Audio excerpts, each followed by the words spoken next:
Hello, this is Mr. Bacon Bits, and welcome back to Danganronpa. We're about to start the class trial of Chapter 3. And as I said before, we have a lot of evidence, but no leads.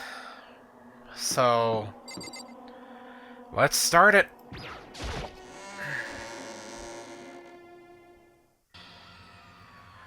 Everyone had heard Monokuma's proclamation, and they were gathered by the red door. And as soon as we were all there... Monokuma appears! So what?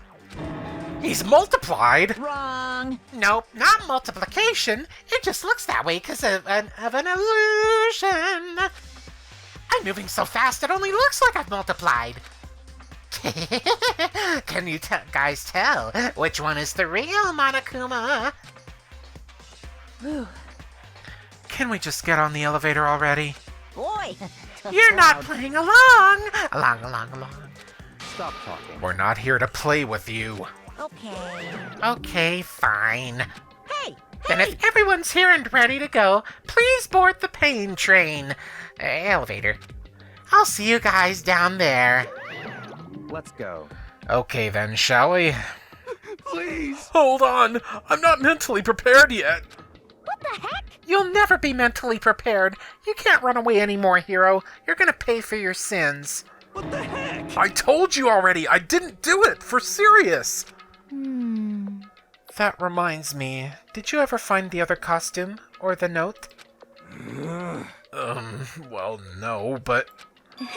How unfortunate. Then it would seem we have our culprit. Hey. This isn't the place to talk about it. Save your accusations for when we get to the courtroom. That's right. She's right. Let's get down there first. Then the story can really begin. Yeah, good idea. That's right. I have to do it. I can't let whoever killed Hifumi and Taka get away with it. For everyone who's still alive, and for the two that lost their lives.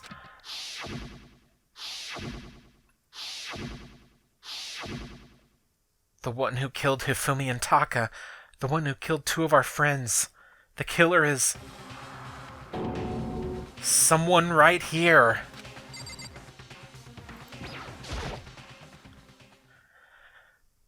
I took one last deep breath and exhaled slowly. I began to walk toward the elevator. Once everyone was aboard, the doors closed on their own, and the steel box began to move.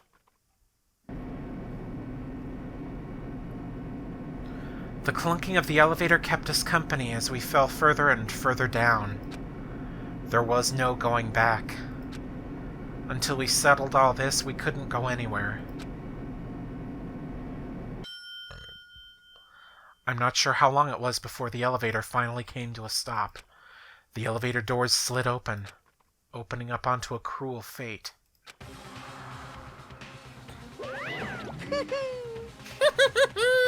When I see all of you gathered together like this, I realize just how few of you there are left. Your school life is slowly reaching its climax. Just the worst. Only 'cause of you. Why? Why are you making us do such cruel things to each other? What? What? Do you really hate me so much? But I'm so cute! Come on. Stop goofing around and begin the trial. Don't rush me! Of course I'm gonna start it! I would never be like, stay tuned for the action-packed class trial after this commercial break. Like me. I'd never hold out on you like that. Okay, let's begin. Get to your assigned seats. And so, the curtain opened once again. A deadly judgment, yeah. Okay, here we go.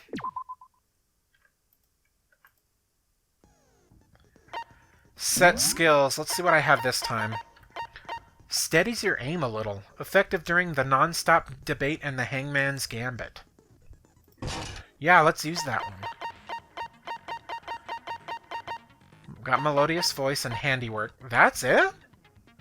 Wow, I'm not doing so hot on the skills. Okay. All rise. Let's begin with a basic explanation of the class trial. So, your votes will determine the results. And now my voice can take a rest. If you can figure out who done it, then only they will. Then I'll punish everyone besides.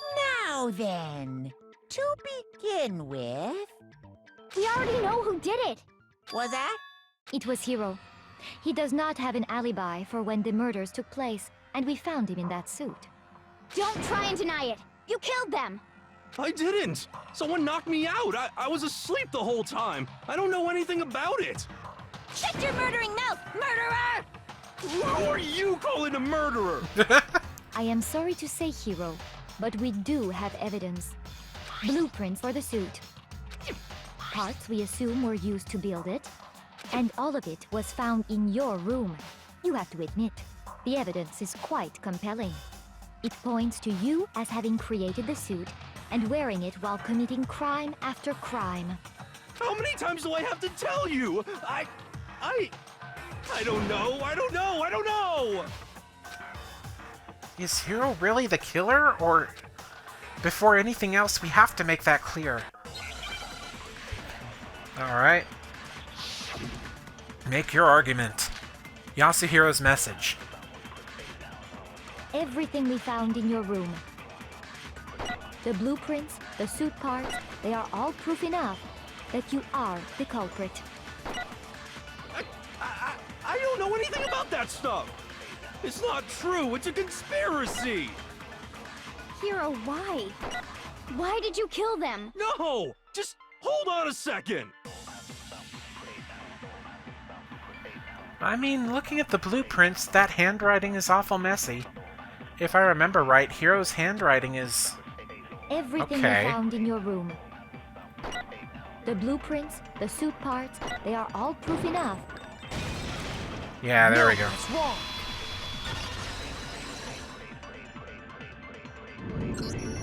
Are we sure Hiro really made those blueprints? What do you mean? Well, take a look at this.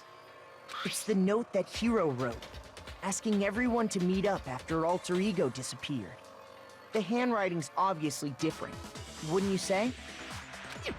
When you compare it to the blueprints. There's no way you could think the same person made both of them. Unless that person made it a point to disguise their handwriting. No, the differences are bigger than that, I think. Come on! I'm not smart enough to think of trying to change my handwriting anyway. So Makoto, are you saying you don't think Hiro's the culprit? And he's not the only one. I think Hiro is innocent as well. What? Then who was in that Robo-Justice suit? Is it like Hiro said? Was there really someone running around in a second suit? The suspicious individual hidden within the suit. Go ahead, Makoto. Tell them who it was. And of course he passes it off to me. So? Who was in the Robo-Justice suit? The suspicious individual in question. The one that might have been in the suit? It's still Hiro, right? Because it only fits him. I got it! Other than Hiro, I can't think of anyone else it could have been. Obviously, he was the one in that particular suit, and we never found any kind of second suit. Then there can be no doubt. Hiro is the prime suspect. That doesn't make any sense. You just said Hiro didn't do it. It makes perfect sense. Hiro was the suspicious individual in the suit, but he's not the culprit. So what you're saying is... That's right.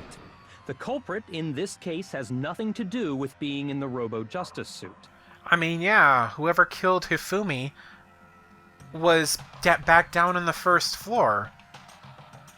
Whoever killed Hifumi was back down in the first floor, whereas we were chasing after the guy in the robo-suit. What? Now that's a bold assumption. And what reason do you have to make such a statement? You do have a reason, yes? I mean, I always thought that there were two people involved in this. Of course. But before we get to that, there's something else we need to clarify first.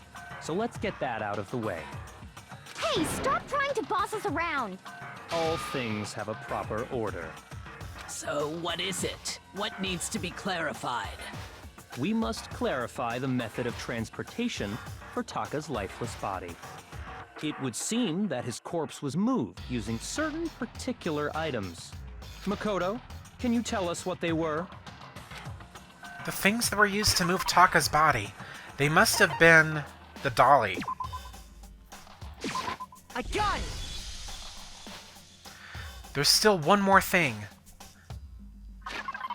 The tarp. I got it! They were a dolly and a tarp, right? What's with the attitude? So, let's see if I can explain. Taka's body disappeared from the equipment room, and then we rediscovered it in the repository. And when we found it for the second time, it was wrapped in a blue tarp, right? It was the same tarp that, up until then, was stored in the equipment room. So the killer must have seen it there, and decided to use it when they moved Taka's body. That way, they wouldn't leave any bloodstains while they were moving it. Okay, that explains the tarp. And the dolly? Same thing. I'm sure the dolly was in the equipment room when we first found Taka's body there. But when the body disappeared, so did the dolly. Later, when Taka's body reappeared in the repository, so did the dolly. In other words, you think they used the dolly to move the body, am I right? But are you sure you are not mistaken? Huh? Huh? Are you absolutely positive the dolly was in the equipment room when we found Taka's body? That I'm not absolutely positive about. That dolly was made specifically for moving large objects between the repository and the art room. It would be very strange indeed to discover it had made its way to the equipment room. Is it not possible that it was in the repository all along, and you simply didn't realize it? She's raised an objection. How do you respond? There is no shame in being wrong. Nobody expects much from you anyway. Well, damn! We have all accepted the fact that you rarely understand what is going on around you. Okay, seriously. Wow, I've never had anyone sound so nice while being so mean. But maybe I can change her mind. If I can just explain to them why the dolly must have been moved from the equipment room to the repository. Bullet time battles, okay. Let us talk about reloading. Starting with this next bullet time battle, we're going to add one more ingredient to the recipe. On the bottom of the screen, underneath the tempo marker, you'll see your ammo count. Up until now, there hasn't really been a limit on how you destroy your opponent's statements. But from now on, just locking on and pressing the left mouse button won't be enough to handle them. Now it will cost you 1 bullet to destroy a single remark. Once you run out of bullets, you can't destroy any more statements, no matter how locked on you are. However, you can reload by pressing the tab key. Just like locking on, you'll have to press the tab key in time with the tempo marker. Basically, just remember that the tab key now has a function along with the right mouse button and left mouse buttons. You will automatically reload at the start of fever time, and your ammo will not decrease. Oh, but if your action difficulty is set to gentle, you won't have to reload at all. In which case, you can ignore everything I just said. Okay.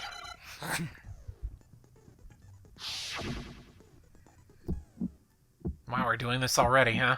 You have it wrong. I cannot agree. You are a fool. So pathetic. Lies will get you nowhere. Do your worst. Away with you. You miserable wretch. I cannot agree. You are a fool. Lies will get you nowhere. Do your worst, you miserable wretch. You have it wrong. I cannot agree. You are a fool. So pathetic. Lies will get you nowhere. Do your worst. Away with you. I cannot agree. This should prove it.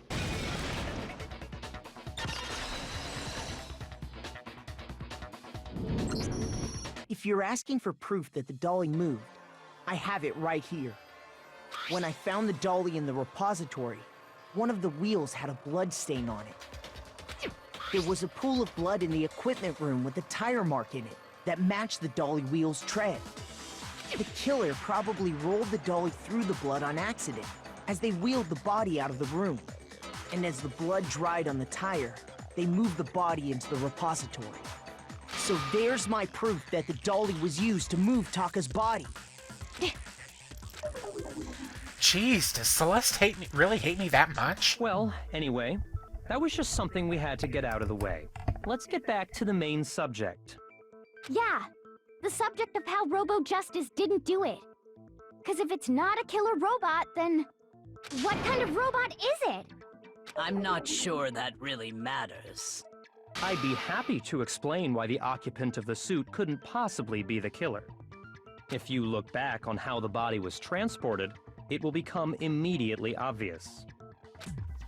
If I look at how the body was moved, it'll be clear why the person in the suit couldn't have done it. What does he mean by that? Because, you can't bend over. As we know, Taka was killed in the equipment room. And from there, the body was moved to the repository, correct? Yeah, the culprit wrapped the body in the tarp, then loaded it onto the dolly and wheeled it off, right? Now, keep in mind that the dolly doesn't have a handle. Well, yeah, but even without a handle, all you'd have to do is bend over. Yeah, there we go. That's wrong. I'm surprised there wasn't any white noise on that one. You're absolutely right that you could push a dolly without a handle if you stoop down low. But if you were wearing that suit, do you think you could actually get into a position like that? What do you mean? Think back to what you said when we were all checking out the suit together, remember? I'm blind as a bat in here. Can't see my feet at all. I'm surprised you got anywhere in this thing. I'm telling you, it wasn't me.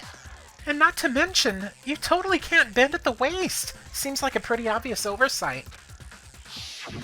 When you're in that suit, not only can you not see your feet, but you can't even bend at the waist. Am I right about that? Now that you mention it, yeah. It seems like it'd be awfully hard to push that dolly if you couldn't bend over. Well, what's to stop you from simply pushing the dolly with your feet? When you can't even see your feet? You really think someone could kick the dolly all that way? Yeah, it'd be totally impossible. Not that I can say for sure myself. On top of that, if you were wearing such a rigid, cumbersome suit, it's very unlikely you would have the dexterity to go about wrapping the body in a tarp. Yeah. Well, I mean, isn't that just a matter of taking off the suit when you're ready to move the body? There's absolutely no chance that the costume was taken off just to move the body, because once it's on, you can never take it off.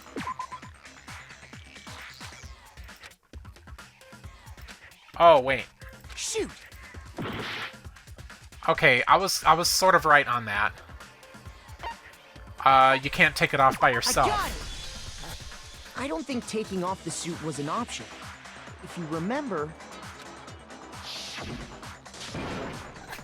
I don't know what's up with this thing, but I can't actually get it off. A little help? Why would you make something that you can't take off by yourself? I didn't make the stupid friggin' thing. There's a clasp on the back that's keeping you from getting it off. It looks pretty sturdy. I don't think you can get it off on your own. We don't really have a choice. Let's help him. That's true. It seems impossible to put the suit on or take it off without help. Then, you really can't take it off by yourself? Hero wasn't just making it up? Of course I wasn't making it up. If he could have gotten it off by himself, I don't think he would have let us see him wearing it. Showing up in the suit was basically an invitation for everyone to suspect it. Yeah, that's right. So, it's really, really true that Robo Justice couldn't have moved the dolly? To be clear, Whoever did move the body, it couldn't have been Hiro in the robot suit, correct? Yeah. No, wait. Just a second, if you please. Have you forgotten about the picture that I took? Yeah, but that doesn't mean You all got a good look at it, did you not? The image of Hifumi being dragged away by Robo Justice? Yeah, but he could have been trying to save Hifumi. If whoever was in that suit is not the culprit, how do you explain that? Besides, do you remember what the now deceased Hifumi said? How did you get hurt? That guy hit me. What guy? Robo Justice. That's what I decided to call him just now. So Oh, long as yeah. those facts exist, the proper conclusion is beyond question. Well, that doesn't mean that he was actually the murderer. The individual inside the suit and the culprit are one and the same. It was Hiro, without a doubt. Yeah. Yeah, that's gotta be right. Hold on a second! It's still far too early to reach that conclusion. Besides, there's no hurry to decide who did it. Before we rush to a verdict, shouldn't we explore every single possibility? Yeah. Instead of seizing on one viewpoint, the truth is uncovered by analyzing things from every angle. Perhaps, but where do we go from here? Let's review this series of unfortunate events from the beginning. Maybe we'll uncover something new. What a pain in the ass! Yeah, you're telling me. I don't disagree, but our lives are on the line. If this is what it takes, we have to do it. Plus, maybe we'll get to find out where the heck Kyoko was when everything went down. All right then, let's take another look back at what happened. I suppose we could start with this morning. 4 of us gathered together in the dining hall. Makoto, Hina, Kyoko, and myself.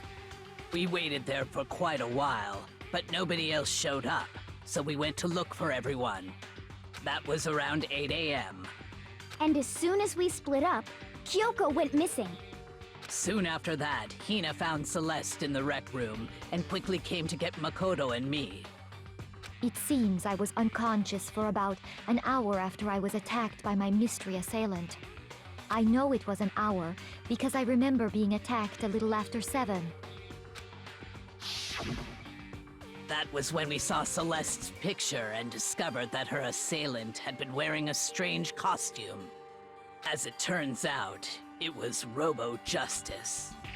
It also soon became clear that this same Robo Justice had abducted Hifumi. We were soon joined in our search by Byakuya and Toko, and then went on to find Hifumi in the library. He was injured, so we took him to the nurse's office and resumed our search for the suspect. But not long after leaving the nurse's office...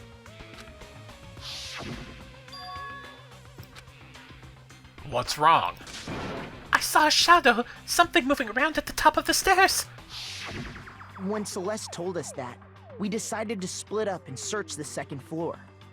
And soon after that, I saw someone moving around on the 3rd floor, and I yelled out to everyone as soon as I did. Celeste, what's wrong? That was a rather intense scream for someone like you. I saw him, the strange costumed man. He ran off as soon as I screamed. I was blocking the stairs, so he headed further down into the hallway and disappeared. and then...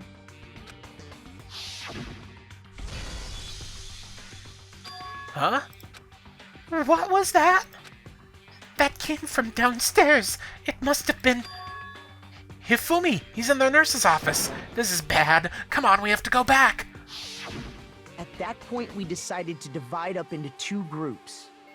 Celeste, Hina, and I went back to the nurse's office, while Sakura, Byakuya, and Toko chased after the suspect.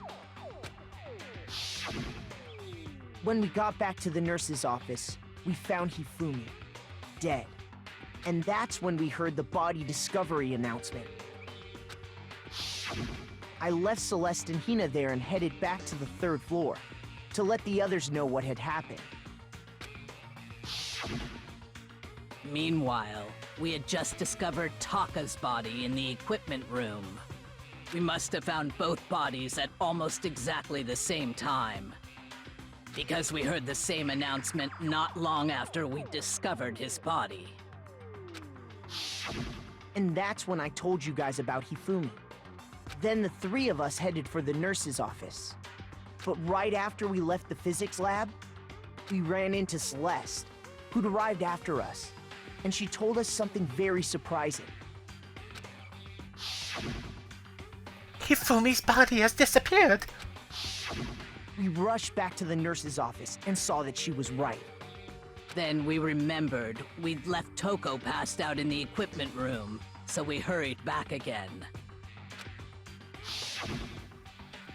This can't be happening. Are we hallucinating all this or something? But when we got there, we discovered that now Taka's body had also gone missing. Next thing we knew, we were searching the school for 2 missing dead bodies. And after some time... Celeste informed us that she'd found the bodies, and we all headed to the repository, which is where we rediscovered the corpses. I think that about covers it. I see. The whole thing sounds exceptionally complicated. It certainly seems to me that these are not a simple series of connected events. Okay, well, if that's true, then what? Rather than a single series of events, I think we have to consider each murder a separate situation. And from there, we can uncover the contradictions surrounding all of them. Now then, let's get started, beginning with what happened to Taka. The contradictions hidden in what happened to Taka. In order to uncover the truth of this case, I have to find them no matter what. Okay. Monokuma file number 3. So, regarding Taka's death, I wonder if he died before Hifumi, or perhaps it was after? We already know what order they were killed in. Taka came last. What makes you say that? Because of the numbering of the Justice Hammers. It's true Yeah. that Hifumi was killed with Justice Hammer 3, while Taka's death came from a swing of Justice Hammer 4. See? So it's obvious Taka came after. The Justice Hammers were numbered, but were they really used in that order? They probably were not. So, regarding Taka... I wonder if... Or perhaps it was... We already know what order they were killed in. No, that's wrong. Yeah, I had a feeling. Hold on. There's no reason to assume that the hammers were used in the same order as their numbers. If anything, that's just another way the killer tried to disguise their actions. So you're saying the culprit wanted us to think the hammers were used in order, but in reality, Taka was killed before Hifumi? Okay then, let's see the proof. Evidence that proves Taka was killed before Hifumi. There's something that relates to what time he must have died. Okay. His watch, right? Oh my god. Wristwatch, okay.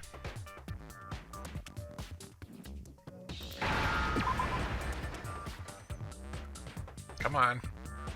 Where's the S? There it is.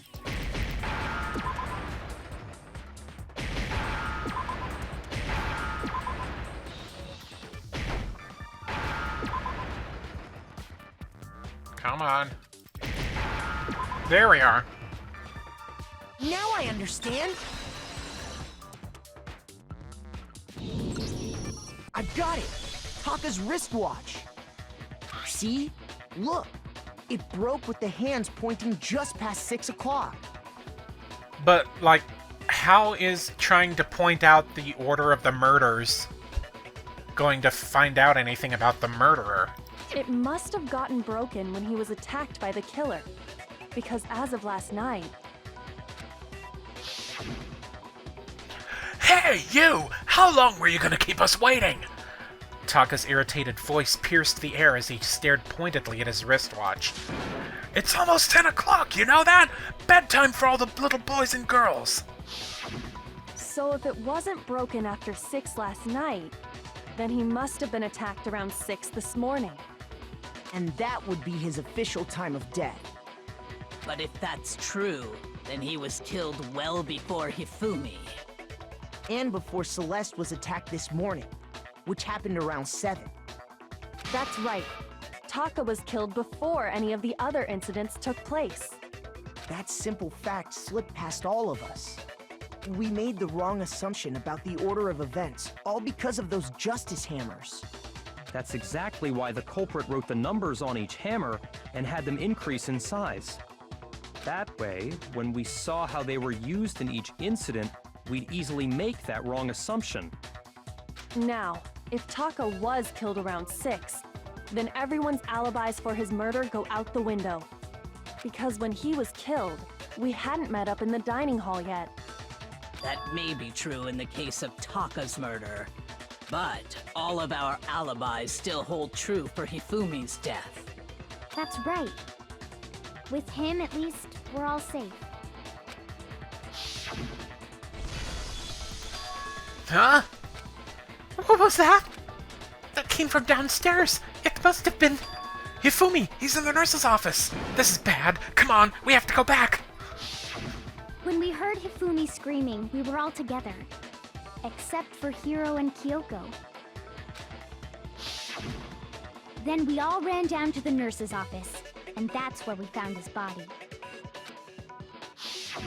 That's totally true. We're all in the clear. Oh, I know! They must have recorded him screaming on a tape or something, then played it later on! No. If that's true, where's the tape? I don't know. Don't just go making stuff up. Yeah. Anyway, we all have rock-solid alibis for when we heard Hifumi scream. Since all of us were there together, clearly none of us could have killed him. And it does not stop there. There was also the moment when we discovered his body had disappeared. Yeah. When his body vanished from the nurse's office, Hina and I were in the bathroom together, while everyone else was in the equipment room, correct? And then there's the disappearance of Taka's body from the equipment room. At that time, we were all gathered together in the nurse's office because of Hifumi going missing. Well, don't forget, I was passed out in the equipment room the whole time. Wait, then what if Genocide Jill did it? She could have dragged Taka's body out of there right then! Even if she could pull that off, there's no way she could have done the same with Hifumi's body. Because, as we just established, she was passed out in the equipment room when his body disappeared. Besides, I didn't do either of them anyway. In other words, it is impossible that any of us could have killed Hifumi or moved either of their bodies. On the other hand, Hiro and Kyoko had disappeared, so they most certainly could have done those things. Yeah. But we haven't made any progress. So what now, Kyoko? For now, we can't get fixated on who did it, or we'll just keep going around in circles. So instead of who, I propose we start talking about how. In particular, I think we need to figure out how Hifumi's body got moved. That's true. We searched everywhere, but we couldn't figure out how to explain his body disappearing. And according to what Celeste said... We could not have been gone for more than a minute or two, though. So then the killer was able to get in and move Hifumi's body in that short amount of time? It would seem so. His body apparently disappeared in the 1 minute her and Hina took their eyes off of it. But to carry that much weight from the first floor up to the 3rd in that short amount of time? Oh man, yeah! There's no way! It'd be impossible!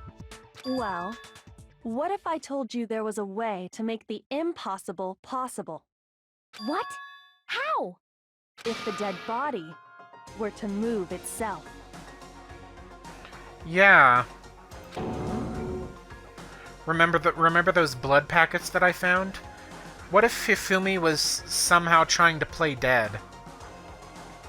The dead body moved on its own? No! Not another... No! I don't think it has anything to do with the occult. I think what she's implying is, we thought Hifumi was dead, but perhaps in reality he was still alive. He was alive? Are you saying Hifumi wasn't carried out of the nurse's office, but simply walked out on his own? But I mean, we found his body. He was dead. Perhaps he was simply playing dead. That it isn't possible. The idea that Hifumi was still alive, is it really possible? Yeah, there were blood packs in the nurse's office. He could have used that. Broken wristwatch? I don't think that has anything to do with what we're about to discuss. Are you saying that when we first found Hifumi in the nurse's office, there's a chance he was actually still alive? No, it is impossible. Hifumi was dead, without a doubt. And you know that how? Surely you heard the body discovery announcement along with the rest of us. Hifumi's dead body had been found. And that is why the announcement was made. But that could have been for Taka, though. Are we really so sure about that? Maybe the announcement was intended to signal someone else's discovery. Yeah. No, it was made twice. I thought that was weird, because the body discovery announcement was made... I thought that was weird because the body discovery announcement was made a second time when we found out where the two dead bodies were put at. So Hifumi was definitely alive at that point. Yeah. Are you saying that when we first found And you know that How? Surely you heard the body discovery announcement along with the rest. Hifumi's dead body had been found. There we go. No, that's wrong.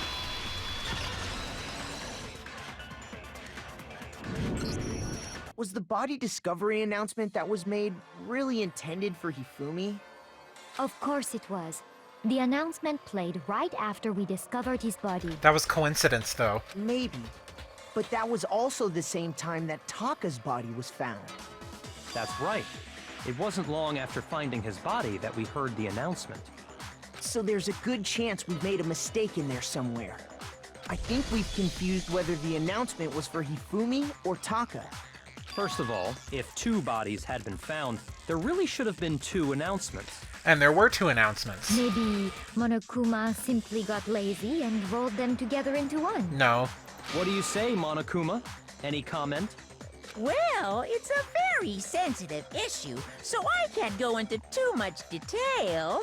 But what I can say about the body discovery announcement is that it's only broadcast when 3 or more people find a dead body for the first time. That didn't answer our question, man. We're asking if you're a lazy bum. No, actually, that was plenty. Huh?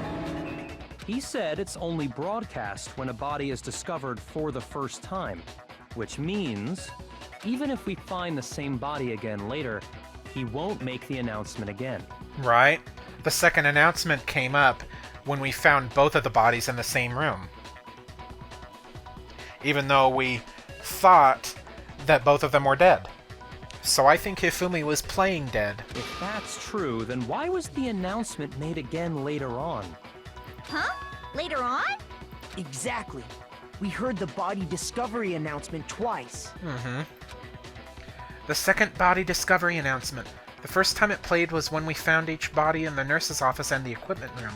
And the second time was when both the bodies were rediscovered. I got it! We heard it a second time in the repository, when we rediscovered the two bodies. Yep. Ding dong, ding dong. A body has been discovered! After a certain amount of time, which you may use however you like, the class trial will begin! It didn't seem weird at the time, but it contradicts what Monokuma just told us, doesn't it? Exactly. If we were actually rediscovering both bodies, the announcement shouldn't have played. Then in reality, when the two dead bodies were rediscovered, one of them was actually being discovered for the first time. So, when we found Hifumi the first time in the nurse's office, he wasn't actually dead yet. Meaning, he wasn't actually found dead until we came upon him in the repository. And that's just part of it. There's one other thing that leads me to believe he was still alive in the nurse's office. Oh, I know! Because he was super good at playing dead! Bada bing, bada boom! That is the worst logic I have ever heard. But honestly, I do not think there's anything that can prove he was still alive. Okay then, let's take another look at the events surrounding the discovery of his body. Then it should become clear whether he was really alive or not. This whole thing is pointless. Yeah, I don't know. There has to be proof that shows Hifumi was still alive. I have to find it and show it to everyone. Okay. Hifumi's glasses. Yeah, they were cleaned. Well, here's one thing we do know. The first time we found Hifumi's body was in the nurse's office. And then, while me and Celeste were in the bathroom, his body disappeared. And the next time we saw his body, it was in the repository. But when you compare his body before being moved and his body after being moved, other than the change in how it was positioned... Oh shit, that wasn't the contradiction. Shoot!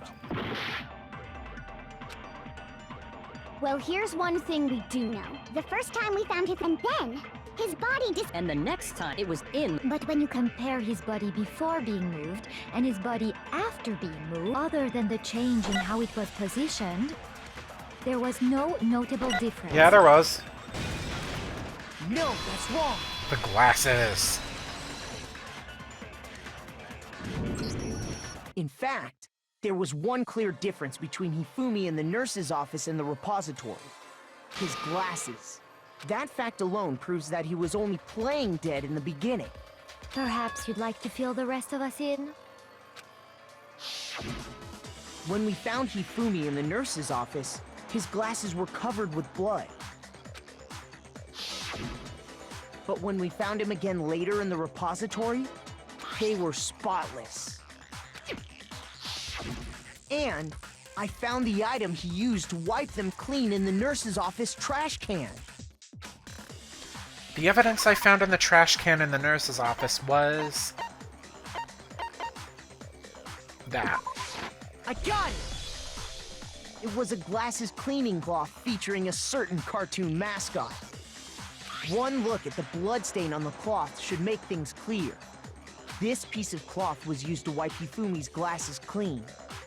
And the mascot on the cloth is the same one that's on the digital camera, right? And whose digital camera was it? Hifumi's, of course. The character was Princess Piggles from Demon Angel Pretty Pudgy Princess, I think. I highly doubt anyone but Hifumi would have brought something like this to school. I see your point. And the only people here who wear glasses are... I wouldn't be caught dead using a tacky piece of garbage like that. A few tissues is all I need to keep my glasses clean. Then there's no question. It belonged to Hifumi. So what you're saying is... what exactly? What I'm saying is, the blood on his glasses was wiped away using his own glasses cleaning cloth. Even if that is true, it does not mean he wiped the blood off himself. But who would benefit from a clean pair of glasses other than the glasses owner? So that he can see where he's going. That's a good point. Then it must have been him, right? So let's assume that Hifumi was still alive in the nurse's office. He pretends to be dead. Then when he's alone, he wipes his glasses clean so he can see. Then he stands up and walks out on his own 2 feet. And with that, the impossible task of moving his copious corpse becomes possible, wouldn't you say? But then, if he was just pretending to be dead, what was with all that blood? Was it paint or something? The fridge in the nurse's office contains packs of blood for emergencies. He probably used one of those. There we go. He figured if he was gonna play dead, he should go all out. So he he got crazy with it and had to wipe his glasses off when he was done. God, what an idiot! And if Hifumi was still alive at that point, the disappearance of Taka's body is easily explained. It should be perfectly obvious who must have moved Taka's corpse. The one who moved Taka's body was... Hifumi? I got it! It could No, only have really? been Hifumi. While we were all gathered in the nurse's office, he went to the equipment room and took Taka's body. That also explains how the door to the repository got locked. The door was locked? Well, after the bodies disappeared, we all went looking for them, right? So me and Sakura headed for the repository. But when we got there, the door was locked. And the repository door can only be locked from the inside. Which means, when Hina and Sakura got to the repository, someone was already inside. And it could only have been Hifumi, who just finished stashing Taka's body there. He convinced us all he was dead, and when he saw his chance, he dragged Taka's body to the repository. So, wait a minute. Is Hifumi the murderer? Did he, like, kill Taka, move him over to the repository, locked the door, and then killed himself? That's what I'm thinking. So, Hifumi wasn't just another victim in this case. He was one of the assailants. But that means he took part in the murders. I just can't believe it. If you're having trouble, would you like me to show you one more piece of evidence? Sure. There's more? Oh, absolutely. The single biggest fact pointing to his involvement has yet to be revealed. You know what I'm talking about, right, Makoto? The item he took off of Taka's lifeless body? It was the message. Yeah, it was the... not that one. The note Hifumi had. Yeah, I think it's this one. I got it! Yeah. You're talking about the note Hifumi had hidden away, aren't you? Hidden note? That's right. We found it stuffed in his pants. What? In his pants? Yes, his pants. Okay, well, forget about the pants for now. Take a look at what the note says. I found a hole maybe we can use to escape. Monokuma can't find out, so don't tell anyone else for now. Let's meet in the equipment room at 6 a.m. Ah, that's the note I was telling you about. The one that told me where to go. Huh? Wait, this one's a little different. In my note it said, Monokuma can't find out, so don't tell anyone else for now. Let's meet in the rec room at 1 a.m. I see. Then this note isn't the same one Hiro got. It's not the same? In other words, the killer got in touch with another person besides Hiro. And that person could only have been... Taka. I got it! Hifumi's That's right. pants. Taka! That's funny. The killer used this note to draw out Taka and murder him. Hello? Over here! Objection! Objection! I don't really understand what's going on, but Hifumi had that letter, right? So whoever wrote it wasn't drawing out TikTok, they were drawing out Huffy! Okay. Just to be clear, TikTok is Taka and Huffy is Hifumi, right? Ugh! Yes! Why must you ruin it every time? Man, Genocide Jack is seriously scary. But still, I can't let her get to me. Okay. Oh, we have some options here. Okay. Huffy had the note, right? Then the person it was intended for must have been Huffy! But remember what the note said. What time did it say to meet? 6 a.m., I believe. The time doesn't matter! The note has nothing to do with TikTok!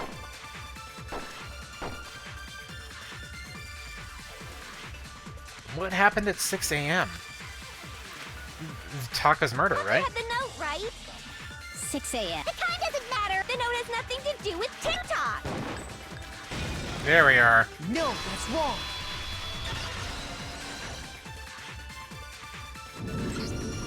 No, there absolutely is a connection. God, I went about that all wrong. What the hell are you talking about?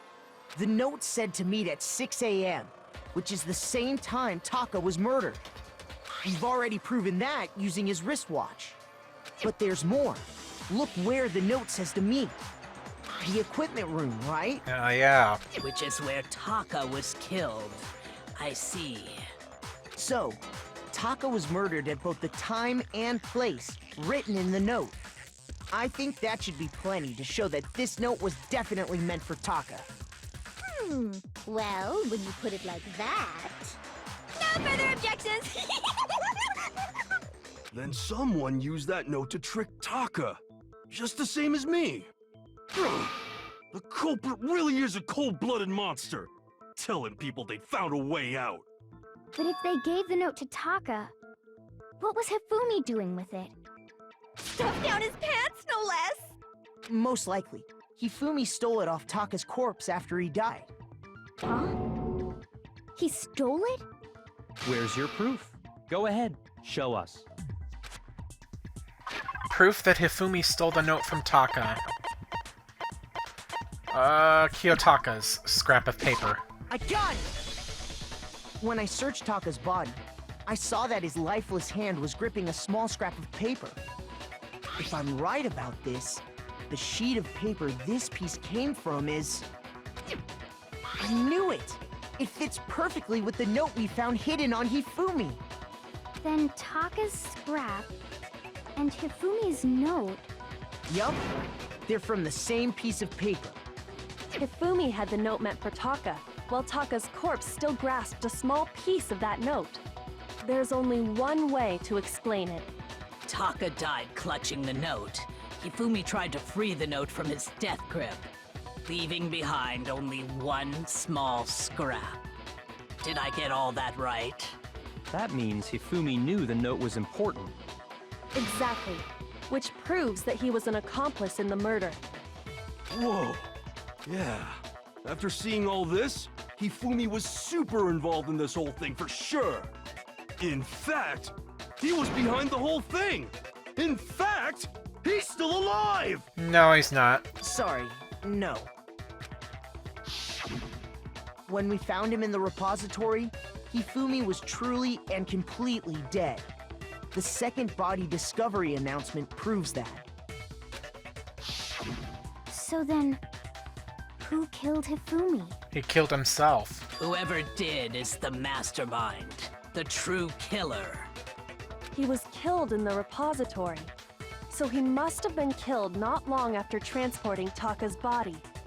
So, he must have been killed after Taka's body vanished, but before we found both bodies in the repository. During that time, we'd all split up and were searching for Taka's missing body. In other words, during that time, none of us have alibis. Wait, but me and Sakura were together. Stop trying to steal the spotlight, you stupid walrus! Who are you calling a walrus? Anyway, Okay. when they were killed bothers me too. But there's something that's been bothering me even more. And what might that be? The weapon they used to kill Hifumi. The weapon? Yeah, because I mean, according to the Monokuma file, the way Taka and Hifumi were killed was almost the same, with them having similar fractures and all. But Justice Hammer 3 and 4 were still laying around in the nurse's office and equipment room, right? Oh, that's right. So if Hifumi was killed in the repository, the culprit would have had to grab one of the hammers, kill Hifumi, then put the hammer back where they found it. Yeah, and there was a hammer that was that was cleaned off. But wouldn't that be seriously risky for him? I'm surprised. It seems there's some semblance of a brain knocking around that skull of yours after all. Hell yeah, it's packed in there good and tight. He's right, though. I don't understand it either.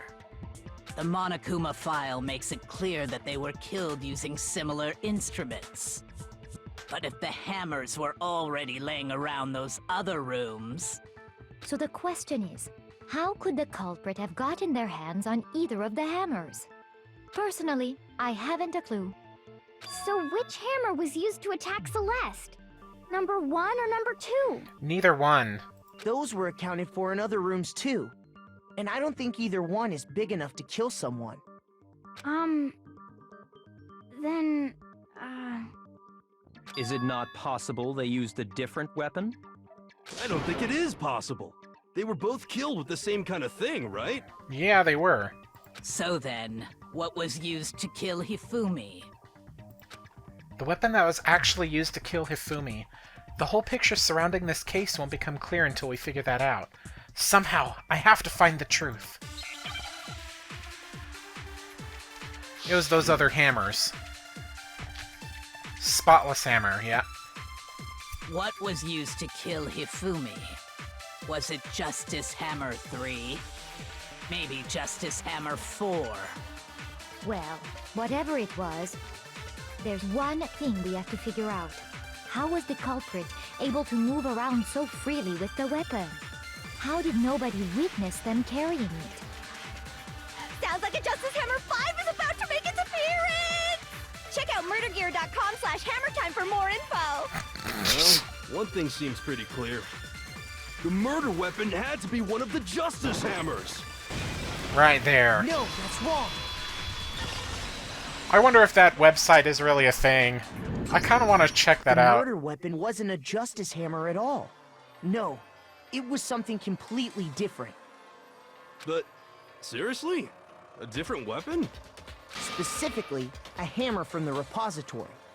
The killer could have easily used that to kill Hifumi. Now, all the hammers in the repository were covered in flecks of grit and debris. But for some reason, one of them had been scrubbed clean. Huh? And the reason it had been scrubbed clean was most likely because it was used to commit murder. If the hammer got covered in Hifumi's blood, of course they'd have to clean it off. Yeah. I'd also like to point out that the repository has all kinds of hammers. Big ones, small ones, and even some flat mallet-like ones. I think whoever made the Justice Hammers used those as a basis for their design. If that's true, that would explain the Monokuma file's note about the wounds being similar. So Hifumi moved Taka's body to the repository, where someone then used a hammer to kill him. And whoever did that is the true killer. The one Hifumi was working with.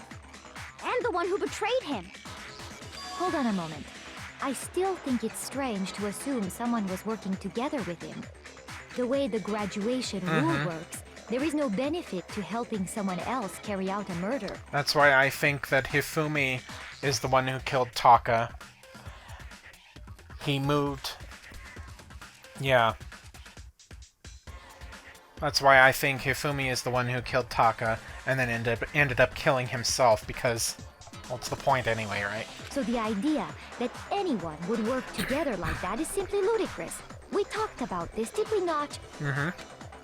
We did talk about how there wouldn't be any reason for anyone to work together. At least that's what we thought at first, but... What are you bringing up? Spotless hammer again? Based on the rules I don't know that if have been I'm laid gonna out be for using us, that. even if more than one person is complicit in the murder, only the one who actually carried out the act can graduate and survive. Assuming the rule holds true, it is simply impossible It's not that impossible. two people work together on this. That is how the rule was explained to us. But that only really applies if there's one murder, right? In this case, however, there were two murders. Oh wait, I think I have to get that one. Yeah. Based on the rules, even if more than one, only the one who actually carried, assuming the rule holds true. It is simple. That is. But that only really applies if there's one murder. In this case, however, there were 2 murders. Based on the rules, even if more than one, only the one who actually carried out, assuming the rule holds true. No, Yeah. it's wrong. It is not impossible. There could have been 2 murders. Since there were 2 murders, it's at least plausible that more than one person was involved. What do you mean? If there'd only been one murder, then yes, the idea of an accomplice isn't really worth considering. Naturally, if only one person can be saved per murder, an accomplice has no risk versus reward benefit. Risk versus reward benefit? The payoff for working together. The reward that balances out the risk of taking part in a scheme. There's no point in being someone's accomplice if there's no benefit to you. Yeah. However, if there were some potential mutual reward for the risk, then cooperation becomes possible. You're saying that 2 people could act as each other's accomplices to commit 2 separate murders. I think that's what the true killer told Hifumi. They would each have an accomplice for their crime. And based on the case's events, Hifumi would have been the first one to act, murdering Taka. They made him carry out the first murder so he couldn't back out of helping them later on. So in this case, there wasn't one single person committing multiple murders. Instead, each person killed someone, creating 2 separate incidents. And it only looked like one person because that's how the true killer designed it to look. A single suspicious individual, a similar weapon used in each crime, disappearing bodies. By creating one seamless set of circumstances, they made it look like one person was behind it all. The mastermind picked their target and managed to convince him to go along with their plan. And then, to avoid the no accomplices rule, they simply killed their accomplice. Which, if true, means that betraying Hifumi was part of the plan from the very beginning.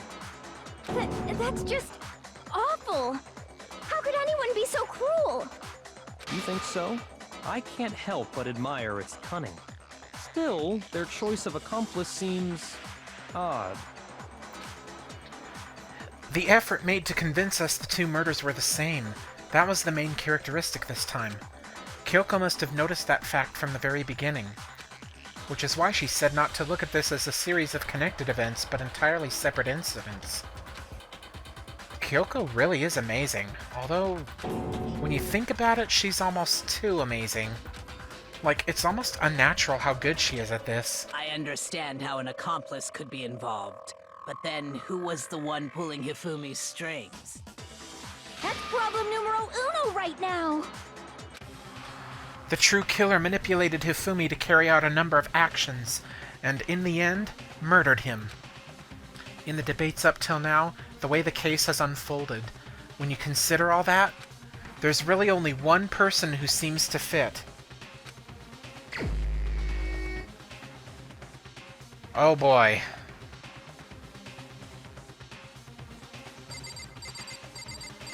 It has to be Kyoko, isn't it?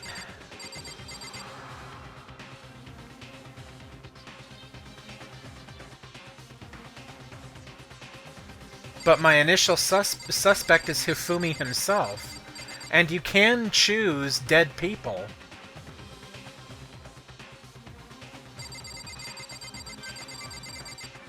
But I guess we'll see in the next episode. Yeah. I'm wondering about this. Kyoko seems like it would be the obvious choice to make, because that's what the game is wanting you to believe, that Kyoko might be behind it. But we'll see what happens in the next video. So this has been Mr. Bacon Bits. Stay safe, happy, and healthy, and I will see you again in the next video. We'll see what's going down.